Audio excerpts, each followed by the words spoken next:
தன் பாவங்களை மறைக்கிறவன் வாழ்வடைய மாட்டான், அவைகளை அறிக்கை செய்து விட்டு விடுகிறவனும் இரக்கம் பெறுவான் என்று ஆண்டவர் சொல்லுகிறார். பாவத்தை மன்னிக்கும் ஒரே ஆண்டவர் இயேசு கிறிஸ்து. அவர் நமக்காக கல்வாரி சிலுவையில் கடைசி சொட்டு ரத்தம் வரை சிந்தி தன் உயிரையே உங்களுக்காக கொடுத்தார்.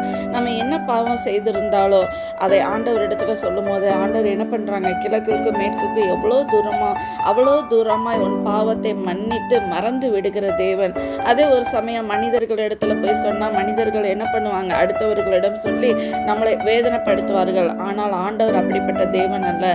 ஆண்டவர் உங்களை நேசிக்கின்றபடியினால் நீங்க எந்தெந்த பாவம் செய்திருந்தாலும் அந்த பாவத்தை உணர்ந்து நீங்க ஆண்டவரிடத்துல மன்னிப்பு கேட்கும் பொழுது ஆண்டவர் மன்னிக்கின்ற தேவனாக இருக்கிறார். அவர் உங்களை மன்னிக்கிற தேவனாக மட்டுமல்ல, உங்களை ஆசீர்வதிக்க தேவனாக இருக்கிறார்.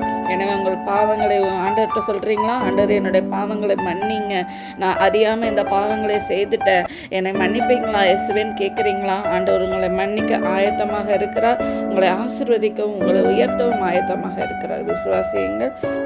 நன்றி. ஆமென்.